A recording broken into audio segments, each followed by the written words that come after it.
The following content is provided under India's first open courseware program. Your support will help RJ Academy continue to offer high-quality educational resources for free. Molecular spectroscopy के इस course के अंदर अभी तक आप लोग काफ़ी कुछ पढ़ चुके हो। सबसे पहले मैंने आपको एक चार्ट दिया जिसके अंदर मैंने आपको बताया कि किस रेंज के रेडिएशन से कौन से ट्रांजिशन होते हैं और उनसे आप लोग कौन कौन सी इन्फॉर्मेशन को निकाल सकते हो। फिर हमने स्टार्ट की थी रोटेशनल स्पेक्ट्रोस्कोपी जो आप लोगों ने पढ़ ली रिजिड रोटर मॉलिक्यूल के लिए भी और नॉन रिजिड रोटर मॉलिक्यूल के लिए भी। फिर हमने स्टार्ट की वाइब्रेशन स्पेक्ट्रोस्कोपी, वो भी आप लोगों ने पढ़ ली हार्मोनिक मोशन के लिए भी और एन हार्मोनिक मोशन के लिए भी। लास्ट लेक्चर के अंदर मैंने स्टार्ट की थी रो वाइब्रेशन स्पेक्ट्रोस्कोपी, पी ब्रांच क्या होती है, आर ब्रांच क्या होती है, उसका एक जनरल इंट्रोडक्शन दिया था। आज हम लोग बिल्कुल वहीं से कंटिन्यू करेंगे और कुछ एनर्जी एक्सप्रेशंस याद करेंगे पी ब्रांच के कॉरस्पॉन्डिंग, आर ब्रांच के कॉरस्पॉन्डिंग। तो चलिए शुरू करते हैं इस क्लास को, लेकिन उससे पहले इंट्रो।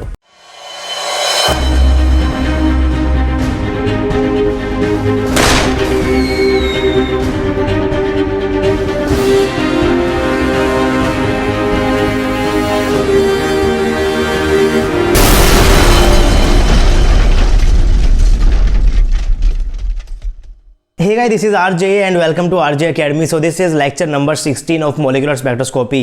अभी तक 15 लेक्चर्स ऑलरेडी अपलोड कर चुका हूं और एक सीरीज़ के अंदर मोलिकुलर स्पेक्ट्रोस्कोपी को पढ़ रहे हैं, तो बहुत ज़रूरी है कि आप भी इसे एक सीरीज़ के अंदर पढ़ें। अगर आप लोगों ने प्रीवियस वीडियोस नहीं देखी हैं तो जाकर देख लो, ज़्यादा कुछ नहीं करना है आपको, सिर्फ और सिर्फ RJ Academy के यूट्यूब चैनल के ऊपर जाना है। वहाँ पर जाकर आपको प्लेलिस्ट सेक्शन के अंदर मोलिकुलर स्पेक्ट्रोस्कोपी की अलग से प्लेलिस्ट देखने को मिल जाएगी। स्टार्टिंग से आप लोग ऑन कर लो, सब कुछ आपको समझ में आएगा। क्वांटम केमिस्ट्री पहले पढ़ लोगे तो आपको ज़्यादा अच्छे समझ में आएगी molecular spectroscopy, because spectroscopy is a application of quantum chemistry. तो लास्ट क्लास के अंदर मैंने आपको बताया था कि आखिर आपकी आर ब्रांच क्या होती है, पी ब्रांच क्या होती है। रो वाइब्रेशन स्पेक्ट्रा को हम लोग पढ़ रहे थे। तो आपकी जो आर ब्रांच है, जो आपकी पी ब्रांच है, इसके कोरस्पॉन्डिंग आप लोगों ने एक डायग्राम भी बनाया था। आपने कहा था कि जो आपका स्पेक्ट्रा होगा जिसके अंदर आप लोग वाइब्रेशन को भी इंक्लूड करोगे, रोटेशन को भी इंक्लूड करोगे और आपका मॉलिक्यूल कैसा होने वाला है, वाइब्रेटिंग रोटर मॉलिक्यूल होगा। तो आपका स्पेक्ट्रा कुछ इस टाइप का दिखेगा। आपके पास यहाँ पर क्या होने वाला है, सबसे पहले बैंड ओरिजिन होगा जो किसके कोरस्पॉन्डिंग आपके पास हो रहा है, फंडामेंटल बैंड आपके पास यहां पर बन रहा है corresponding to n equal to 0 से n equal to 1 transition in vibration energy levels. उसके बाद आप लोग कह रहे थे कि आपके पास आर ब्रांच होगी, आपके पास क्या होगी, पी ब्रांच होगी। आर ब्रांच की एनर्जी कहां पर आपके पास होने वाली है, बैंड ओरिजिन से ज्यादा होगी, यानी कि वो कहां पर आएगी, राइट साइड में आएगी और यहां पर आपके पास क्या आने वाली है, पी ब्रांच होने वाली है। आर ब्रांच की एनर्जी एक्सप्रेशन क्या होता है, पी ब्रांच की एनर्जी एक्सप्रेशन क्या होता है, वो सब के बारे में डिस्कस करने वाले हम लोग आज के इस क्लास के अंदर। तो लेक्चर को पूरा देखना क्योंकि यहां से बहुत ज्यादा क्वेश्चंस आते हैं और अगर आप लोगों को कंसेप्ट क्लियर होगा तो आप लोग इन क्वेश्चंस को विद इन 30 सेकंड्स आराम से कर पाओगे। तो क्लास को स्टार्ट करते हैं। सबसे पहले मैंने आपसे कहा था कि जो आपका डेल्टा ई का एक्सप्रेशन होने वाला है, जो आपकी एनर्जी होगी ट्रांजिशन की, आपके पास क्या होने वाली है, ई वाइब्रेशन प्लस में ई रोटेशन। ई वाइब्रेशन को आप लोगों ने फिक्स कर लिया। आपने क्या कहा था कि आपके पास ट्रांजिशन हो रहा है सिर्फ n इक्वल टू 0 से n इक्वल टू 1 के लिए, जिसके कोरस्पॉन्डिंग आपने क्या कहा था, उसकी एनर्जी की वैल्यू को आपने म्यू नोट कह दिया था। ये एक फिक्स वैल्यू है, इसको आप लोग बैंड ओरिजिन बोलते हो। आपका ट्रांजिशन हो रहा है 0 से 1 के लिए, तो आपका डेल्टा ई यानी कि E1 माइनस का E0 क्या हो जाता है, ओमेगा ई माइनस का 2 ओमेगा ई एक्स ही हो जाता है। इसको मैं क्या बोल रहा हूं, बैंड ओरिजिन म्यू नोट के बराबर बोल रहा हूं। तो ये चीज आप लोगों ने फिक्स कर ली थी। उसके बाद आपके पास यहां पर क्या होने वाला है कि आपके जो रोटेशन एनर्जी लेवल्स हैं उनके बीच में एनर्जी गैप कितना है। तो मैंने क्या कहा था कि n इक्वल टू 0 के कोरस्पॉन्डिंग जो आपके पास रोटेशन एनर्जी लेवल है, इसको मैं क्या बोल रहा हूं, जे डबल डैश बोल रहा हूं। और जो आपके पास n इक्वल टू 1 के कोरस्पॉन्डिंग आपके पास रोटेशन के बैंड होंगे, इसको मैं क्या बोलता हूं, जे डैश बोलता हूं। तो अगर आपको डेल्टा ई निकालना तो कैसे निकालोगे आप लोग, ई जे डैश माइनस का ई जे डबल डैश कर लोगे। तो ये चीज मैंने यहां पर लिखी हुई है रोटेशन ट्रांजिशन की कोरस्पॉन्डिंग। तो आपका टोटल डेल्टा ई आराम से निकल जाएगा। इन सब चीजों के बारे में हम लोग लास्ट क्लास के अंदर बातें कर चुके हैं। अब हम लोग आगे चलते हैं और देखते हैं कि हम लोग किस तरीके से अपने पी ब्रांच के या फिर आर ब्रांच के एक्सप्रेशन को डिराइव करते हैं। उस एक्सप्रेशन को याद करेंगे, उसके ऊपर से काफी ज्यादा क्वेश्चंस आपके पास आने वाले हैं। सबसे पहली चीज मैंने यहां पर लिखी है कि यहां पर आपके पास दो केस अराइज होने वाले हैं। सबसे पहला केस आपके पास क्या होगा, जहां पर आपका vibration rotation interaction is not taken into account, और एक आपके पास केस क्या होगा जिसके अंदर आप लोग वाइब्रेशन रोटेशन के इंटरेक्शन को अकाउंट में लेकर चलोगे। अब इसका बेसिकली मतलब क्या होता है, देखिए मैं आपसे कह रहा था कि आपके पास जो वाइब्रेशन के एनर्जी लेवल्स होते हैं वो आपके पास कुछ इस टाइप से आप लोग उसको बनाते हो। आपके पास एक ये रहा, मान लीजिए इसको मैं क्या बोल रहा हूं, n इक्वल टू 0 बोल रहा हूं, इसको मैं क्या बोल रहा हूं, n इक्वल टू 1 बोल रहा हूं। ये आपके पास क्या होने वाले हैं, वाइब्रेशन के एनर्जी लेवल्स है। इसका बेसिक मतलब क्या होता है कि जो आपके पास यहाँ पर इक्विलिब्रियम पे होता है, इसके बाद आपके पास क्या होने वाला है, सेकंड एटम होने वाला है। हमारे पास क्या होता है, सेकंड एटम होता है, जिसको मैं यहाँ पर हरे पेन से ड्रॉ कर देता हूँ। मेरे पास क्या है, ये सेकंड एटम है। मेरे पास क्या है, बी मॉलिक्यूल है, इधर आपके पास क्या होने वाला है, ए मॉलिक्यूल होने वाला है। और ये जो बी है, इस ए को आप लोग क्या मानते हो, स्टैटिक मानते हो, ये क्या हो गया, स्टैटिक हो गया। और जब आपका बी है ये आपके ए कॉरस्पॉन्डिंग क्या हो रहा होता है, वाइब्रेट हो रहा होता है, जिसके कॉरस्पॉन्डिंग आप लोग अपने एनर्जी लेवल डायग्राम को कुछ इस टाइप से ड्रॉ करते हो। तो आपका जो ये बी मॉलिक्यूल है, ये ए की कॉरस्पॉन्डिंग क्या हो रहा है, वाइब्रेट हो रहा है। जैसे जैसे आपके वाइब्रेशन के एनर्जी लेवल्स बढ़ रहे होंगे, वैसे वैसे आपके पास क्या होने वाला होगा, ये जो वाइब्रेशन का डिस्टेंस है ये भी आपके पास इंक्रीज होता रहता है। आप यहाँ पर देख सकते हो कि यहाँ पर जो आपका बी मॉलिक्यूल है, ये जो आपके पास यहाँ पर बी मॉलिक्यूल था, अगर आपके पास डायग्राम कुछ इस टाइप का होगा तो आपके पास यहाँ पर जो बी है वो इतना डिस्टेंस ट्रेवल करेगा। जैसे ही आपका जो वाइब्रेशन क्वांटम नंबर इंक्रीज होगा तो आपके पास बी जो है वो अब ज़्यादा डिस्टेंस के अंदर वाइब्रेट करने लग जाएगा।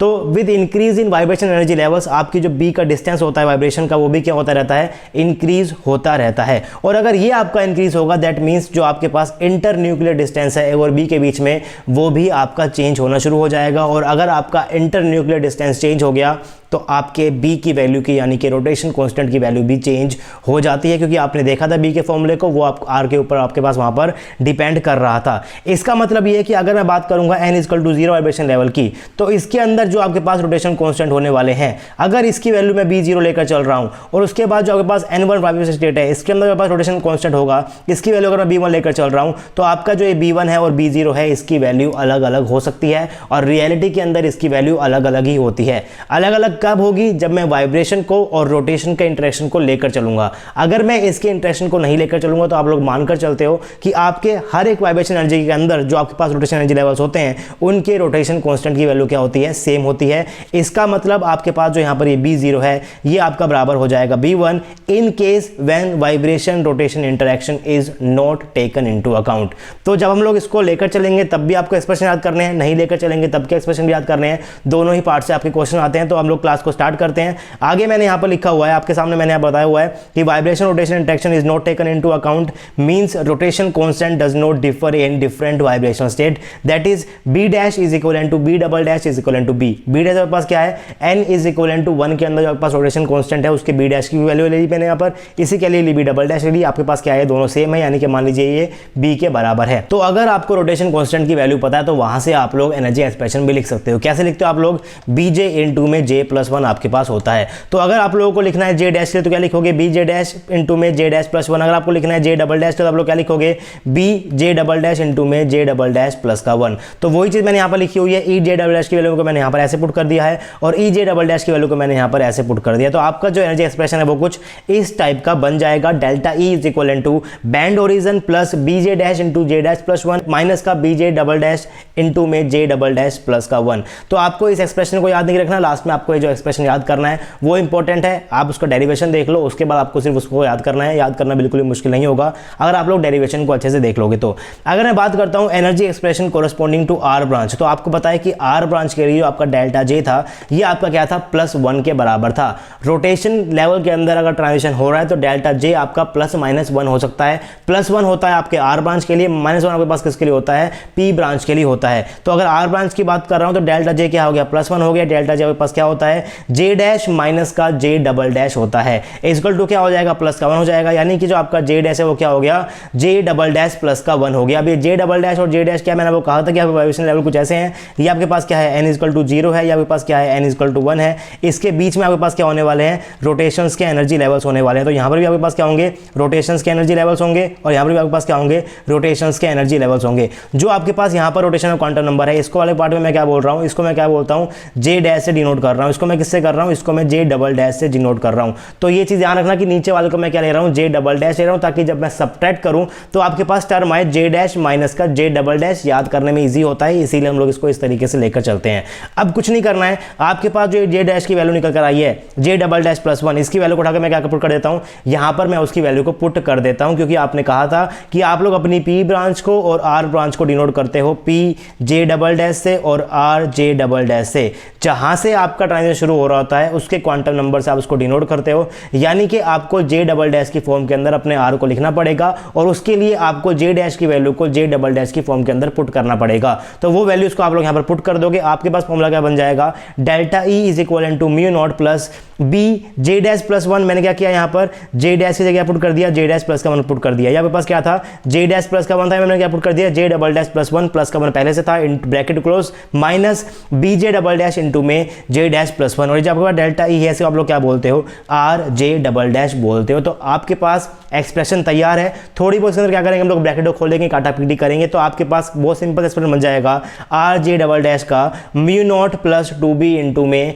जे डबल डैश प्लस का 1। और इस एक्सप्रेशन को आपको एज इट इज याद करना है, यहां से आपके पास क्वेश्चंस आ सकते हैं। अगर आप लोग यहां पर जे डबल डैश की वैल्यू को पुट करते रहोगे तो आपके पास आर की एनर्जी की वैल्यू निकलती रहेगी। जैसे कि अगर आपका आर जे डबल डैश 0 हो गया तो आपके पास क्या वैल्यू निकल जाएगी, mu nought plus 2b 0 plus 1, यानी कि म्यू नॉट प्लस का 2b। अगर आपके पास जे डबल डैश 1 हो गया तो क्या निकल जाएगी, म्यू नॉट प्लस का 4b। अगर आपका जे डबल डैश 2 हो गया तो क्या निकल जाएगी, म्यू नॉट प्लस का 6b। यहां पे क्या निकल जाएगी, म्यू नॉट प्लस का 8b। और आप लोग देखोगे कि इनके जो बीच का डिफरेंस है इसके बराबर है 2b के बराबर है। यहां पर क्या है, 2b के बराबर है। यहां पर आपके पास क्या है, 2b के बराबर है। यानी कि आर ब्रांच के अंदर जो आपके पास लाइंस की स्पेसिंग आने वाली है वो आपके पास 2b के बराबर यानी कि कांस्टेंट के बराबर आने वाली है। तो जो आपके पास आर ब्रांच की लाइंस होगी उनके बीच का जो गैप होगा वो क्या होगा, आपके पास सेम होने वाला है। तो कुछ किस टाइप का आपको दिखेगा, आर ब्रांच आपको यहां पर कुछ इस टाइप की दिखने वाली है। आपको बताएं कि आर ब्रांच रोटेशन के कोरस्पॉन्डिंग है और आपने देखा था रोटेशन स्पेक्ट्रा के पॉपुलेशन रेशो के अंदर कि आपके पास ग्राफ कुछ इस टाइप का आता है। आपके पास कुछ के एक लेवल के ऊपर आपके पास क्या होने वाली है, जे मैक्स होने वाली है। कुछ इस टाइप से आपके पास क्या आती है, रोटेशन ट्रांजिशन की स्पेक्ट्रल लाइन आती है। तो सेम उसी टाइप किसकी आएगी आपके पास, आर ब्रांच की आने वाली है। और स्पेक्ट्रल लाइन के लाइन्स के बीच में डिफरेंस होगा आपके पास क्या होने वाला है, 2b के बराबर होने वाला है। अब भले ही आपको इस डायग्राम को देखकर ये गैप सेम ना लग रहा हो, बट ये गैप आपके पास क्या होता है, सेम होता है। स्केल के ऊपर मैंने इस डायग्राम को नहीं बनाया हुआ है तो ये गैप आपके पास क्या होगा, सेम होगा, 2b के बराबर होगा। आर ब्रांच के अंदर म्यू नॉट से कहां जाएगा, ये राइट साइड में जाएगा। अगर आपको देखना है कि जो आपकी r0 है ये किस एनर्जी के ऊपर आ रही है तो आप लोग यहां पर अपने फॉर्मूले को यूज कर निकाल लोगे कि आपके पास किस एनर्जी के ऊपर आपके पास r0 वाला बैंड होगा, किस एनर्जी के ऊपर आपके पास r2 वाला बैंड होगा। तो जिस टाइप से आपका r का बना है सेम उसी टाइप से क्या आपका p का बनेगा, उसको देखने के लिए आपको पढ़ना पड़ेगा energy expression of p branch. उसके बाद मैंने यहां पर एक नोट लिखा हुआ है कि line spacing is fix that is 2b। इसका बहुत यूज होगा क्वेश्चंस के अंदर। तो याद रखना कि आर ब्रांच के अंदर अगर आप लोग वाइब्रेशन और रोटेशन के इंटरेक्शन को अकाउंट में नहीं ले रहे हो तो लाइन की स्पेसिंग क्या होती है, आपके पास कांस्टेंट रहती है जो कि क्या होती है, 2b के बराबर होती है। अगर वाइब्रेशन रोटेशन इंटरेक्शन लेंगे तो क्या होगा, क्या फर्क पड़ेगा, वो हम लोग पढ़ेंगे जब हम लोग उसके बारे में पढ़ रहे होंगे। अभी के लिए याद रखो कि अगर आपके पास इंटरेक्शन नहीं है तो लाइन की स्पेसिंग सेम होगी जो कि आपके पास 2b के बराबर की होती है। अब निकालते हैं energy expression corresponding to p branch. For p branch आपको पता है कि जो आपका डेल्टा जे आपके पास क्या है, माइनस का 1 है, यानी कि जे डैश माइनस का जे डबल डैश इक्वल टू -1, यानी कि जे डैश क्या निकल गया, जे डबल डैश माइनस का 1। तो सेम जो वहां किया था वही करेंगे। इस जे डैश की वैल्यू को उसी एक्सप्रेशन के अंदर पुट करेंगे, आपके पास क्या निकल जाएगा, डेल्टा ही आपके पास निकल जाएगा म्यू नॉट प्लस का b। जे डबल डैश माइनस का 1 हमारे पास क्या था, जे डैश था, यहाँ पर आपके पास क्या था, जे डैश प्लस का 1 था, वैल्यू को पुट कर दिया, जे डबल डैश माइनस का 1 हो गया, प्लस का 1 पहले से था, माइनस का b जे डबल डैश इंटू में जे डबल डैश प्लस 1। इस डेल्टा को आप लोग क्या बोलोगे, p जे डबल डैश से इसको आप लोग डिनोट करोगे। तो आप जब यहां पर काटा पीटी करोगे तो आपके पास एक्सप्रेशन आ जाएगा p जे डबल डैश का म्यू नॉट माइनस का 2b जे डबल डैश। इस एक्सप्रेशन को भी आपको याद रखना है कि आपका r का एक्सप्रेशन था वो क्या था और आपका जो p का एक्सप्रेशन है वो क्या है। अगर आप लोग इस एक्सप्रेशन को यूज कर निकालोगे p1 क्या होता है, p2 क्या होता है, p3 क्या होता है, तो उसकी एनर्जी भी आप लोग निकाल सकते हो। याद रखना कि p0 यहां पर एग्जिस्ट नहीं करता है, p1 से आपको स्टार्ट करना पड़ेगा। r0 एग्जिस्ट करता है बट p1 आपका एग्जिस्ट नहीं कर, p0 आपका एग्जिस्ट नहीं करता। ये चीज मैंने आपको बताई थी लास्ट क्लास के अंदर। तो अगर आपको कंफ्यूजन है तो आप लोग प्लीज लास्ट क्लास को फिर से फॉलो कर सकते हो। तो p1 के आपके पास एनर्जी क्या हो जाएगी, म्यू नॉट, यहाँ पे वैल्यू को पुट कर दो, जैसे क्या 1 पुट करोगे क्या बन जाएगा, म्यू नॉट माइनस का 2 भी बन जाएगा। ये क्या बन जाएगा, म्यू नॉट माइनस का 4 भी बन जाएगा। ये क्या बन जाएगा, म्यू नॉट माइनस का 6 भी बन जाएगा। तो अगर आप लोग डिफरेंस देखो यहाँ पे क्या आएगा, आपके पास लाइन के बीच का गैप, आपके पास यहाँ पर क्या आने वाला है, 2b आने वाला है। तो बेसिकली आपके पास जो p ब्रांच होगी वो आपके पास म्यू नॉट से लेफ्ट साइड के अंदर होती है। इस टाइप आपके पास ग्राफ आएगा। अगेन रोटेशनल एनर्जी लेवल के बीच में क्या हो रहा है, ट्रांजिशन हो रहा है। तो ग्राफ आपके पास कैसा होता है, कुछ इस टाइप का होता है। किसी एक पर्टिकुलर जे डबल डैश के ऊपर वैल्यू क्या होती है, मैक्सिमम होती है। स्टार्टिंग के अंदर कुछ वैल्यू होगी, आपके पास ग्राफ कुछ इस टाइप का जाएगा। जो लाइंस है उनके बीच की स्पेसिंग है वो होती है कांस्टेंट, जो कि आपकी 2b के बराबर होने वाली है। तो यहां से आप लोगों ने एक चीज सीख ली है कि जो आपकी r ब्रांच है उसका एनर्जी एक्सप्रेशन क्या है, जो p ब्रांच है उसकी एनर्जी एक्सप्रेशन क्या है, और जो लाइंस आपके पास आने वाली है उनके बीच का गैप कितना है, जो कि आपका 2b के बराबर है दोनों ही केस के अंदर, r के अंदर भी और आपका p के अंदर भी।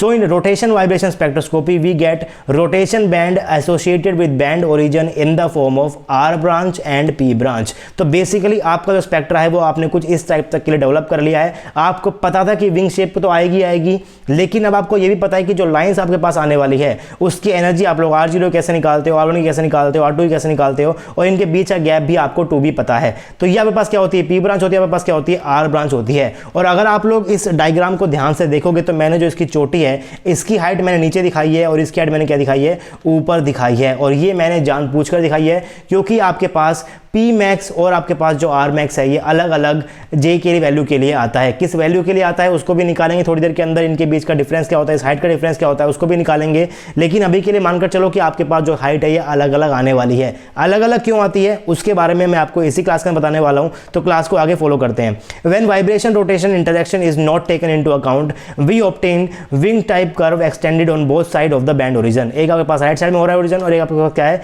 लेफ्ट साइड के अंदर हो रहा है ओरिजिन से। In this wing P and R branch maxima can be recognized and their separation can be measured, जो हम लोग करने वाले हैं इसी क्लास के अंदर। From the separation rotational constant B may also be calculated roughly if we know the temperature। और अगर आपको टेम्परेचर भी पता है तो आप लोग यहां से रोटेशन कांस्टेंट की वैल्यू को भी निकाल सकते हो। कैसे निकालोगे उसके बारे में बात करेंगे, लेकिन पहले बात करते हैं कि आपके पास P max और R max क्या होने वाला है। अगर मैं R को और P को J की फॉर्म में लिखूं तो आप लोग क्या लिख सकते हो, न्यू नॉट प्लस में 2B J+1 आया था, इसका फॉर्मूला इसका क्या आया था, न्यू नॉट माइनस का 2B इंटू में J आया था। सिर्फ कुछ नहीं किया है, J डबल से मैंने क्या कर दिया, J कर दिया ताकि आप लोग कंफ्यूज ना हो। तो अब मैं क्या लेकर चल रहा हूं, J क्वांटम नंबर लेकर चल रहा हूं ताकि आप लोग कंफ्यूज ना हो। तो RJ आपको पता है, PJ आपको पता है। RJ तब मैक्सिमम होगा जब आपके पास यहां पर जो J है ये मैक्सिमम हो, यानी कि जब R मैक्स होगा, R मैक्स कब होगा, जब आपके पास J क्या हो, मैक्सिमम हो जाए। सेम उसी तरीके से PB का मैक्स होगा जब आपके पास क्या हो जाए, यहां पर भी J क्या हो जाए, मैक्स हो जाए। और J मैक्स का फॉर्मूला आप लोगों ने पढ़ा था जब आप लोगों ने क्या पढ़ी थी, रोटेशन स्पेक्ट्रोस्कोपी पढ़ी थी। तो वहां से उस फॉर्मूले को उठाऊंगा, यहां पर उसकी वैल्यू को डायरेक्टली पुट कर दूंगा। फ्रॉम इक्वेशन 1 एंड इक्वेशन 2 आप लोग क्या कर सकते हो, इनको सेपरेट भी कर सकते हो ताकि आप लोग क्या निकालो, इनके बीच के हाइट का डिफरेंस भी निकाल लो। तो सीधा डिफरेंस निकाल लेते हैं। जो आपके पास RX माइनस का P मैक्स होगा वो आपके पास क्या हो जाएगा, मैंने यहाँ पर इन दोनों वैल्यू को लिखा हुआ है, इसकी वैल्यू को मैंने यहाँ लिख दिया और उसके बाद इस वैल्यू को मैंने कहाँ पर लिख दिया, यहाँ पर लिख दिया। डिफरेंस चेक कर रहा हूँ, R मैक्स माइनस का P मैक्स। आप लोग याद रखना कि जो R मैक्स की चोटी होती है वो हमेशा ऊपर होती है, जो P मैक्स की चोटी होती है हमेशा आपके पास क्या होती है, नीचे होती है। इसका मतलब R मैक्स माइनस का P मैक्स आपके पास एक पॉजिटिव वैल्यू निकलनी चाहिए। और आप लोग देखोगे कि लास्ट के अंदर आपके पास क्या होने वाली है, एक पॉजिटिव क्वांटिटी ही होने वाली है। इसको मैं थोड़ा सा एक्सपेंड कर दूंगा। एक्सपेंड करने के बाद क्या बन जाएगा, म्यू नॉट प्लस में 2BJ मैक्स, 2BJ मैक्स लिख दिया। उसके बाद क्या हो जाएगा, 2B इंटू में 1 क्या हो जाएगा, 2B माइनस का म्यू नॉट माइनस का 2B इंटू में J max. New not positive है, न्यू नॉट आपके पास नेगेटिव है, आपके पास कट जाएंगे। आपके पास क्या बच जाएगा, 4BJ मैक्स प्लस का 2B बन जाएगा। तो अब आपको J मैक्स का फॉर्मूला पता है। वो फॉर्मूला आपके पास क्या होता है, अंडर रूट KT अपॉन में 2BHC माइनस का 1/2। उस फॉर्मूले को मैं यहां पर डायरेक्टली पुट कर रहा हूं। ये J मैक्स का फॉर्मूला हमने ड्राइव किया था रोटेशन स्पेक्ट्रोस्कोपी पढ़ते हुए। अगर आप लोग फर्स्ट टाइम मेरे चैनल के ऊपर आए हो, आप लोगों ने ये फॉर्मूला नहीं देखा हुआ है, तो रोटेशन स्पेक्ट्रोस्कोपी को पढ़ाते हुए मैंने आपको बताया था कि आखिर J मैक्स आपका इसके बराबर क्यों होता है। और फर्स्ट टाइम आए हो तो सब्सक्राइब भी कर लो और बेल आइकन भी जरूर प्रेस करना ताकि आपके पास नोटिफिकेशन भी पहुंच जाए जब भी मैं यहां पर कोई नया लेक्चर अपलोड करूं। और अपने दोस्तों के साथ वीडियो को शेयर भी जरूर कर देना। तो J मैक्स की वैल्यू को मैंने यहां पर पुट कर दिया। उसके बाद कुछ नहीं किया हुआ है, 4B को मैंने इससे मल्टीप्लाई कर दिया, 4B को मैंने इससे मल्टीप्लाई कर दिया, खोलकर मैंने इस तरीके से लिख दिया। उसके बाद 2 से मैं 4 को काट सकता हूं, क्या बन जाएगा, 2B बन जाएगा। तो ये क्या बन जाएगा, माइनस का 2B क्या है, प्लस का 2B, ये भी आपके पास कट जाएगा। उसके बाद इस 4B को मैं क्या करता हूं, रूट के अंदर ले जाता हूं। 4B के अंदर ले जाऊंगा, क्या कर लूंगा मैं, 4 का भी स्क्वायर कर दूंगा और B का भी स्क्वायर कर दूंगा, क्या बन जाएगा, 16B स्क्वायर मैंने अंदर ऐड कर दिया। KT अपॉन में 2BHC आपके पास पहले से था ही। उसके बाद जो आपका R मैक्स माइनस का P मैक्स का फॉर्मूला बना है इसको आपको याद करना है। फॉर्मूला क्या बन जाएगा, 8BKT अपॉन में HC। और इस फॉर्मूले को आपको याद रखना है क्योंकि इसके ऊपर से आपके पास क्वेश्चन आ सकता है एग्जाम के अंदर कि R मैक्स माइनस का P मैक्स डायरेक्टली क्या होगा, आपको बाकी वेरिएबल्स की वैल्यू देकर चल जाएगा। As the temperature of molecular gas is raised following effect was observed. अगर आप लोग स्पेक्ट्रा ले रहे हो, वाइब्रेशन स्पेक्ट्रा आप लोग ले रहे हो, तो आपके पास कुछ स्पेक्ट्रा आएगा, कुछ इस टाइप का विंग शेप का आपके पास स्पेक्ट्रा आने वाला है। लेकिन अगर आप लोग टेम्परेचर को इंक्रीज कर दोगे तो आपके स्पेक्ट्रा के डायग्राम के ऊपर क्या क्या फर्क पड़ेगा, वो इफेक्ट हम लोग यहाँ पर पढ़ने वाले हैं। सबसे पहले आपके पास इफेक्ट क्या पढ़ने वाला है, band x tends on the side and more lines in the each branch appear. इसका मतलब क्या है, अगर आपके पास कोई T1 टेम्परेचर है, आपके पास सिंपल सा स्पेक्ट्रा कैसा आने वाला है, कुछ इस टाइप का स्पेक्ट्रा आएगा। ये क्या होगा, आपके पास R ब्रांच होगी, आपके पास क्या होगी, P ब्रांच होगी। और P ब्रांच छोटी जो है वो थोड़ी सी छोटी होगी। यहाँ मैंने सेम बना रखी है, मेरे पास क्या होगी, थोड़ी सी छोटी होगी। यहाँ पास क्या होगी, P ब्रांच होगी। यहाँ पे पास क्या होगी, R ब्रांच होगी। यहाँ पे पास क्या होगा, बैंड ओरिजिन होगा। ये क्या है, पॉजिटिव साइड है, यहाँ पे पास क्या है, नेगेटिव साइड है। R0 की, R1 की, R2 की, R3 की वैल्यू निकाल सकते हो। P1 की, P2 की, P3 की, P4 की वैल्यू भी आप लोग निकाल सकते हो। लेकिन अगर आप लोगों ने इस टेम्परेचर को इंक्रीज कर दिया तो आपके पास जो ग्राफ है वो थोड़ा सा फ्लैट हो जाता है। जो आपकी हाइट थोड़ी सी क्या हो जाती है, वो नीचे की तरफ आ जाती है और ग्राफ थोड़ा बाद क्या हो जाएगा, थोड़ा सा फ्लैट हो जाएगा।